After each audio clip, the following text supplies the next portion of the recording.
دوای ئەوەی یەکەم هێرشی ئاسمانی لەلایەن فڕۆکەیەکی ئەمریکاوە لە جۆری F-16 لە بنکەی سەربازی ئەنجەرلیکەوە کرایە سەر پێگەکانی داعش لە باکووری سووریا، بەرپرسێکی وەزارەتی دەرەوەی تورکیا ڕاگەیاند وڵاتەکەی کە لە 24 مانگی تەمووزی ڕابردوودا جەنگی دژ بە داعش ڕاگەیاند لە ئێستاشدا لەسەر داوای ئەمریکا و بە شێوەیەکی کاتی هێرشە ئاسمانیەکانی بۆ سەرچەکدارانی ئەو ڕێکخراوە ڕاگرتووە.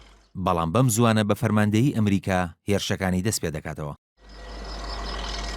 بنکەی سەربازی ئەنجەرلیک فڕۆکەخانێکی سەربازی تورکیایە و دەکەوێتە شاری ئەدەنا. بەوتەی میدیاکانی تورکیا ئەنقەرە ڕازی بووە ئەمریکا بنکە سەربازەکە بەکاربهێنێت، بەڵام بەو مەرجەی ناوچەیەکی ئارام لە نێوان هەردوو کانتۆنی عەفرین و کۆبانێدا دروست بکرێت و ڕێگەشی پێ بدرێت هەر کاتێک ویستی بارەگاکانی پەکەکە بردومان بکات. پێشتر باراک ئۆباما سەرۆکی ئەمریکا هۆژاریدا بۆ تورکیا کە دەبێت پابەندی شەڕکردن بێت لە دژی داعش و بیان و بۆ لێدانی کورد نەدۆزێتەوە. وتیشی کورد هاوپەیمانی ئەمریکایە و تەنها ئەوانش سەرکەوتنی گەورەیان لە جەنگی دژ بە داعش بەدەستهێناوە. ڕۆژنامەی دەیلی سەباحی تورکیا هاوشەوەی میدیاکانی تری ئەو وڵاتە بڵاوی کردەوە کە تورکیا و ئەمریکا ڕێگری دەکەن لە شەڕڤانانی پێیەدا کە ناوچە ئارامەکە نەبەزێنن. بەوتەی سەرچاوە دیبلۆمەسیەکانی تورکیاش پاراستنی ناوچەی ئارام لە باکووری سووریا دەخرێتە ئەستۆی هێزە میانڕەوەکانی ئۆپۆزیسیۆنی سووریا و ڕێگری لە داعش و پەیەدە و سوپای سووریا دەکرێت ئەو ناوچانە ببەزێنن. دەژڵێن بڕیارە ئەمریکا و تورکیا لە ئاسمانەوە پارێزگاری لە ناوچەکە بکەن. ئەوەش لە کاتێکدایە کە ئەمریکا ڕەتی کردوتەوە لەگەڵ تورکیا ڕێکەوتە بن لە سەر دروستکردنی ناوچەیەکی ئارام و ڕوبەڕووبوونەوەی شەڕڤانانی پەیەدە.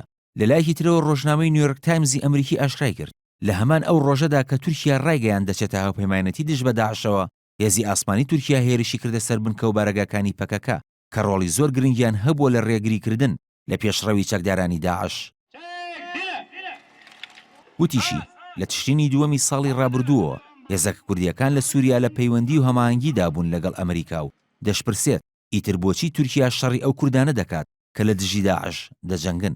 هاوکات هەفتەنامەی فرانکفۆرتەر ڕوندشاو کە زیاتر لە پارتی سەوزی ئەڵمانی و نزیکە بڵاوی کردەوە ڕێکەوتنەکەی تورکیا و ئەمریکا خاڵی لاوازی زۆری تێدایە و ناپاکیەکە کە ئەمریکا بەرامبەر بە کورد ئەنجامی داوە.